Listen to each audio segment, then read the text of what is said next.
हम सफर मनपसंद हो तो गृहस्थी में खुशियों का दायरा बढ़ जाता है।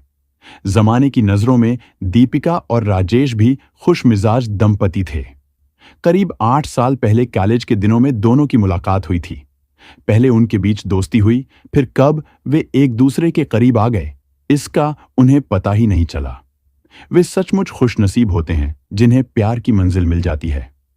प्यार हुआ तो खूबसूरत दीपिका ने राजेश के साथ उम्र भर साथ निभाने की कस्में खाईं। दोनों के लिए जुदाई बर्दाश्त से बाहर हुई तो परिवार की रजामंदी से दोनों वैवाहिक बंधन में बंध गए। 1 साल बाद दीपिका एक बेटे की मां भी बन गई।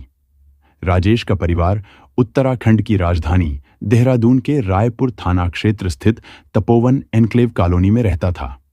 दरअसल राजेश के पिता प्रेम सिंह राणा मूल रूप से उत्तर प्रदेश के जिला बुलंदशहर के गांव सबदलपुर के रहने वाले थे, लेकिन बरसों पहले वह उत्तराखंड आकर बस गए थे। दरअसल वह देहरादून की आर्डिनेंस फैक्ट्री में नौकरी करते थे। उनके परिवार में पत्नी और राजेश के अलावा 5 बेटियां थीं, जिनमें से 2 का विवाह वह कर चुके थे। सन 2000 में पत्नी की मृत्यु के बाद उन्होंने किसी तरह खुद को संभाला और 3 बेटियों के हाथ पीले किए। राजेश और दीपिका एक दूसरे को चाहते थे, इसलिए प्रेम सिंह ने सन 2007 में उनके प्यार को रिश्ते में बदल दिया। आजीविका चलाने के लिए राजेश ने घर के बाहर ही किराने की दुकान कर ली थी। दीपिका का मायका भी देहरादून में ही था। प्रेम सिंह व्यवहारिक व्यक्ति थे। इस तरह बेटा बहू के साथ वह खुश थे। 4 मार्च की दोपहर के समय दीपिका काफी परेशान थी। शाम होते होते उसकी परेशानी और भी बढ़ गई। जब कोई रास्ता नजर नहीं आया तो वह थाना रायपुर पहुंची। उसने थाना प्रभारी प्रदीप राणा से मुलाकात करके बताया कि सुबह से उसके पति और ससुर लापता हैं। थाना प्रभारी के पूछने पर दीपिका ने बताया कि आज सुबह वे दोनों अपनी सेंट्रो कार नंबर UA07L 60891 से बुलंदशहर जाने की बात कहकर घर से गए थे, लेकिन न तो अभी तक वापस आए और न ही उनका मोबाइल लग रहा है। दीपिका के अनुसार 65 वर्षीय प्रेम सिंह शहर में रह जरूर रहे थे, लेकिन कभी कभी वह बुलंदशहर स्थित गांव जाते रहते थे। दीपिका से औपचारिक पूछताछ के बाद थाना प्रभारी ने उसके पति और ससुर की गुमशुदगी दर्ज कर ली। थाना प्रभारी ने भी राजेश और उसके पिता के फोन नंबरों पर बात करने की कोशिश की, पर दोनों के फोन स्विच्ड ऑफ ही आ रहे थे। उसी रात करीब 2 बजे जब देहरादून के दूसरे थाने डोईवाला की पुलिस इलाके में गश्त पर थी, तभी पुलिस को देहरादून हरिद्वार हाईवे पर कुआंवाला के पास सड़क किनारे एक कार खड़ी दिखी। पुलिस वाले कार के नजदीक पहुंचे तो पता चला कि कार के दरवाजे अनलॉक्ड थे। कार की पिछली सीट पर नजर दौड़ाई तो उसमें 2 लोगों की लाशें पड़ी थीं, जो कंबल और चादर में लिपटी हुई थीं। कंबल और चादर पर खून लगा हुआ था। गश्ती दल ने फोन द्वारा यह सूचना थाना प्रभारी राजेश शाह को दे दी। 2 लाशों के मिलने की खबर सुनकर थाना प्रभारी उसी समय वहां आ गए। पुलिस ने जांच पड़ताल शुरू की। दोनों की हत्या बेहद नृशंस तरीके से की गई थी। उनके शवों पर चाकुओं के दर्जनों निशान थे। दोनों की गर्दन और शरीर के अन्य हिस्सों पर अनेक वार किए गए थे। दोनों के गले में रस्सी कसी हुई थी। थाना प्रभारी ने दोहरे हत्याकांड की सूचना आला अधिकारियों को दी तो SSP Sweety Agarwal, ASP city Ajay Singh व SP देहात श्वेता चौबे मौके पर आ गए। पुलिस अधिकारियों ने जब कार का निरीक्षण किया तो कार पर आग से जले के भी निशान मिले। इससे पता चला कि शवों को कार समेत जलाने की कोशिश की गई थी। निरीक्षण से यह बात भी साफ हो गई थी कि दोनों की हत्या कार में नहीं की गई थी। हत्या किसी अन्य स्थान पर करके शव वहां लाए गए थे। सुबह होने पर आसपास के लोगों को कार में लाशें मिलने की जानकारी मिली तो तमाम लोग वहां जमा हो गए, पर कोई भी लाशों की शिनाख्त नहीं कर सका। आखिर पुलिस ने शवों का पंचनामा भरकर उन्हें पोस्टमार्टम हेतु भेज दिया। पुलिस ने कार के बारे में जानकारी की तो वह दीपिका राणा के नाम पर पंजीकृत निकली, जो तपोवन कॉलोनी में रहती थी। तपोवन कॉलोनी शहर के ही रायपुर थाने के अंतर्गत आती थी, इसलिए थाना प्रभारी राजेश शाह ने रायपुर थाने से संपर्क किया। वहां से पता चला कि दीपिका ने अपने पति और ससुर के लापता होने की गुमशुदगी दर्ज कराई थी। यह भी बताया था कि वे दोनों कार से ही बुलंदशहर के लिए निकले थे। कार में 2 लाशें मिलने की सूचना पर थाना प्रभारी प्रदीप राणा को शक हो गया कि कहीं वे लाशें उन्हीं बाप बेटों की तो नहीं हैं। उन्होंने खबर भेजकर दीपिका को थाने बुला लिया। थाना प्रभारी प्रदीप राणा दीपिका को पोस्टमार्टम हाउस पर ले गए, जहां लाशें पोस्टमार्टम के लिए भेजी थीं। दीपिका लाशें देखते ही दहाड़े मारकर रोने लगी। कुछ देर बाद दीपिका के नाते रिश्तेदार भी एकत्र हो गए। दोनों शवों की शिनाख्त हो गई। दीपिका इस स्थिति में नहीं थी कि उससे उस समय पूछताछ की जाती, लेकिन हल्की पूछताछ में उसने किसी से भी अपने परिवार की रंजिश होने से इनकार कर दिया। बड़ा सवाल यह था कि जब उनकी किसी से कोई दुश्मनी नहीं थी तो उनकी हत्या क्यों और किसने कर दी। एसएसपी स्वीटी अग्रवाल ने इस मामले की जांच में एएसपी क्राइम तृप्ति भट्ट व एसओजी प्रभारी अशोक राठौड़ को भी लगा दिया। पुलिस की संयुक्त टीम हत्याकांड की वजह तलाशने में जुट गई। जहां कार मिली, वहां आसपास के लोगों से पूछताछ करने पर पता चला कि कार वहां पूरे दिन खड़ी रही थी, लेकिन किसी ने उस तरफ ध्यान नहीं दिया था। इससे साफ था कि हत्याएं पहले ही की गई थीं और कार सुबह किसी समय वहां छोड़ दी गई थी। दोहरे हत्याकांड से पूरे शहर में सनसनी फैल चुकी थी। राजेश की बहन गीता की तहरीर के आधार पर पुलिस ने भादंवी की धारा 302, 201, 120 बी के तहत मुकदमा दर्ज कर लिया। पुलिस ने मृतक राजेश वयूस की पत्नी दीपिका के मोबाइल नंबरों की कॉल डिटेल्स का अध्ययन किया तो राजेश के मोबाइल की आखिरी लोकेशन 4 मार्च 2017 की तड़के लाड़पुर क्षेत्र में मिली, जो कि कुआंवाला के नजदीक था। इससे पुलिस चौंकी, क्योंकि दीपिका ने उनके जाने का समय सुबह करीब 9 बजे बताया था। कॉल डिटेल्स से यह स्पष्ट हो गया कि दीपिका ने पुलिस से झूठ बोला था। इससे वह शक के दायरे में आ गई। पुलिस ने दीपिका से पूछताछ की तो वह अपने बयान पर अडिग रही। इतना ही नहीं, उसने अपने 8 साल के बेटे नोनू को भी आगे कर दिया। उसने भी पुलिस को बताया कि पापा को जाते समय उसने बाएं किया था। पुलिस ने नोनू से अकेले में घुमा फिराकर चॉकलेट का लालच देकर पूछताछ की, तब भी वह अपनी बात दोहराता रहा। ऐसा लगता था कि जैसे उसे बयान रटाया गया हो। शक की बिनाह पर पुलिस ने दीपिका के घर की गहराई से जांच पड़ताल की, लेकिन वहां भी कोई ऐसा सबूत या असामान्य बात नहीं मिली जिससे यह पता चलता कि हत्याएं वहां की गई हों। लेकिन पुलिस इतना समझ गई थी कि दीपिका शातिर अंदाज वाली महिला थी। पुलिस ने दीपिका के मोबाइल नंबर की कॉल डिटेल्स की फिर से जांच की तो उसमें एक नंबर ऐसा मिला जिस पर उसकी अक्सर बातें होती थीं। 3 मार्च की रात व 4 को तड़के 5:30 बजे भी उसने इसी नंबर पर बात की थी। पुलिस ने उस फोन नंबर की जांच की तो वह योगेश का निकला। योगेश शहर के ही गांधी रोड पर एक रेस्टोरेंट चलाता था। योगेश के फोन की कॉल डिटेल्स जांची तो उसकी लोकेशन भी उसी स्थान पर पाई गई जहां शव बरामद हुए थे। माथापच्ची के बाद पुलिस ने कड़ियों को जोड़ लिया। इस बीच पुलिस को यह भी पता चला कि दीपिका और योगेश के बीच प्रेमिल रिश्ते थे, जिसको लेकर घर में अक्सर झगड़ा होता था। इतने सबूत मिलने के बाद पुलिस अधिकारियों ने एक बार फिर से पूछताछ की तो वह सवालों के आगे ज्यादा नहीं टिक सकी। वह वारदात की ऐसी षड्यंत्रकारी निकली जिसकी किसी को उम्मीद नहीं थी। अपने अवैध प्यार को परवान चढ़ाने और प्रेमी के साथ दुनिया बसाने की ख्वाहिश में उसने पूरा जाल बुना था। इसके बाद पुलिस ने उसके प्रेमी योगेश को भी गिरफ्तार कर लिया।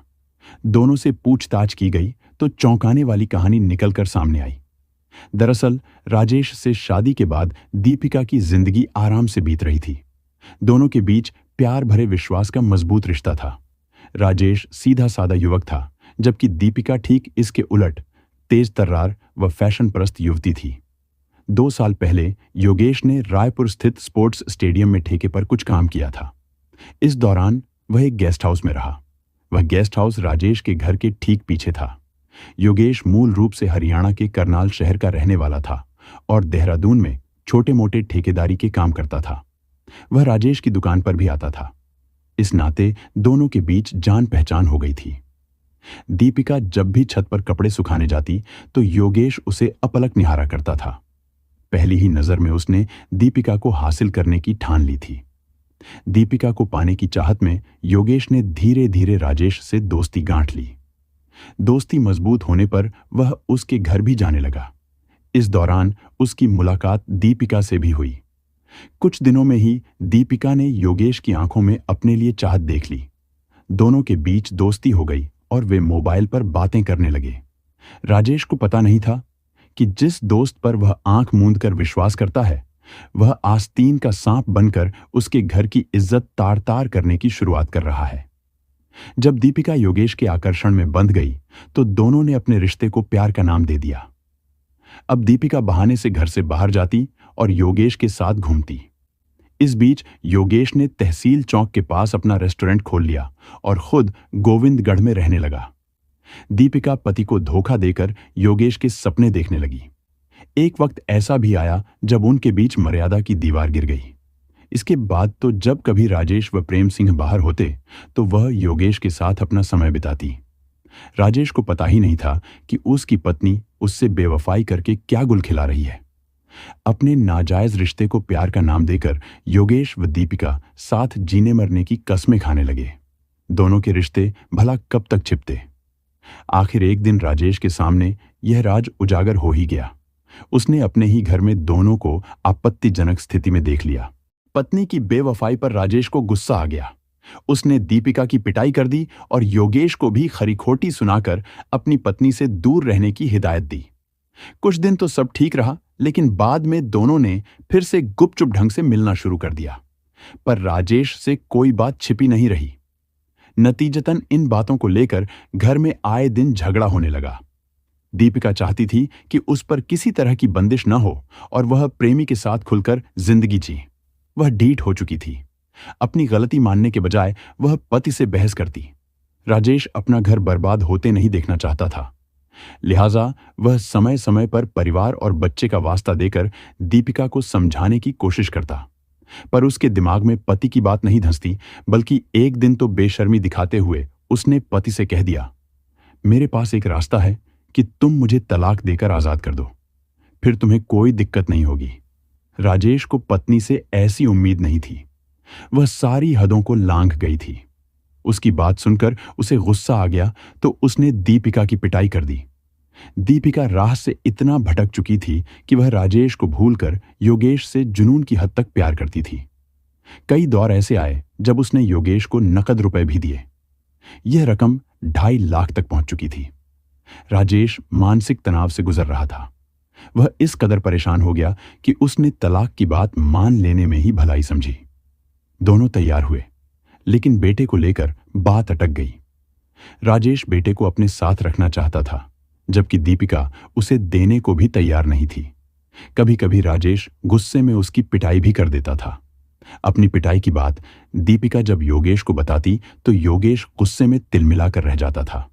उसे यह कतई पसंद नहीं था कि राजेश उसकी प्रेमिका पर हाथ उठाए।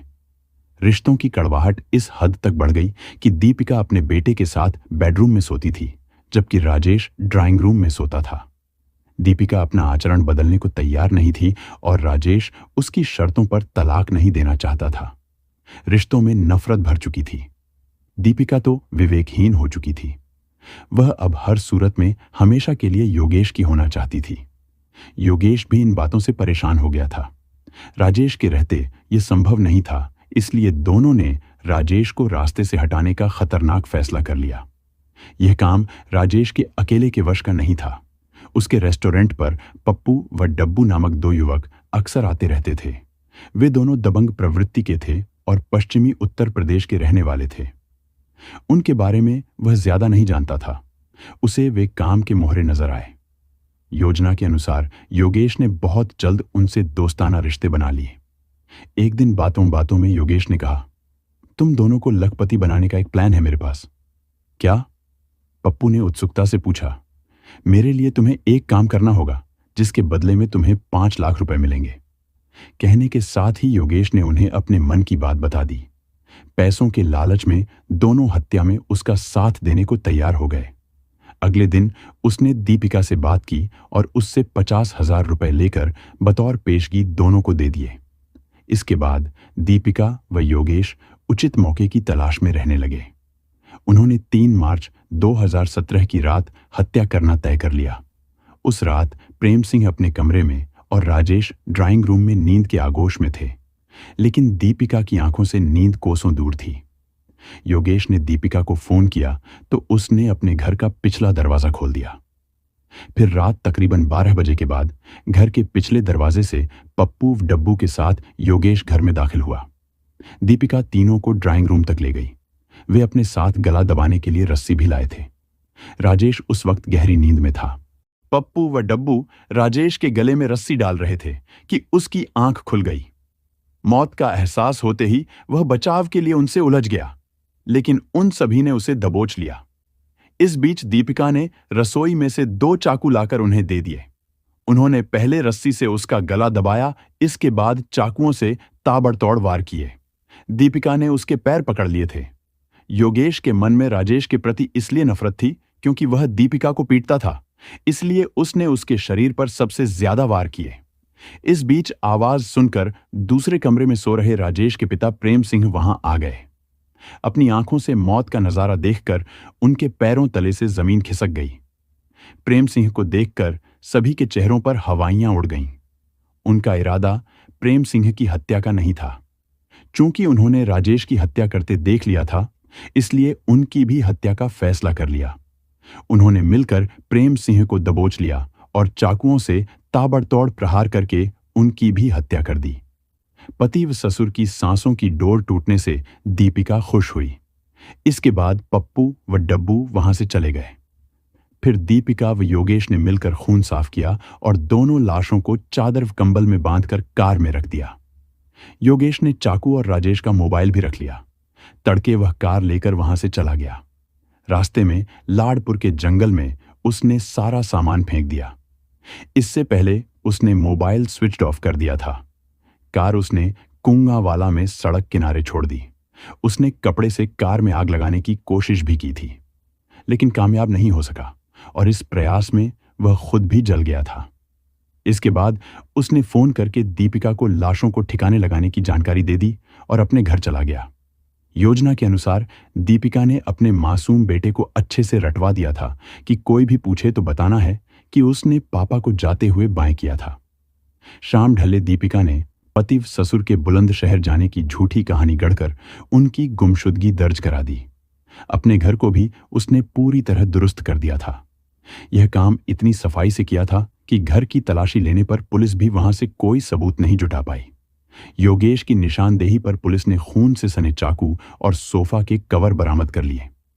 विस्तृत पूछताछ के बाद अगले दिन यानी 6 मार्च 2017 को पुलिस ने दोनों आरोपियों को अपर मुख्य न्यायिक मजिस्ट्रेट विनोद कुमार की अदालत में पेश किया, जहां से उन्हें 14 दिनों की न्यायिक हिरासत में जेल भेज दिया गया।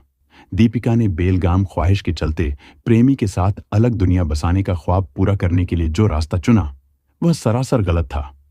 उसने अपनी ख्वाहिशों को काबू रखा होता और विवेक से काम लिया होता तो एक हंसता खेलता परिवार बर्बादी के कगार पर कभी नहीं पहुंचता। दोस्तों, इस कहानी को सुनाने का हमारा उद्देश्य किसी की भावनाओं को आहत करना, किसी को ठेस पहुंचाना या परेशान करना बिल्कुल नहीं था। हमारा उद्देश्य केवल आपको जागरूक करना, सचेत करना और सतर्क रहने के लिए प्रेरित करना है। दोस्तों, इस पूरी घटना के बारे में आपकी क्या राय है? कमेंट बॉक्स में जरूर बताएं और अगर हमारी मेहनत पसंद आई हो तो इस वीडियो को लाइक करते हुए शेयर भी करें। अगर आपने अब तक चैनल को सब्सक्राइब नहीं किया है तो हमारे चैनल को सब्सक्राइब कर लीजिए।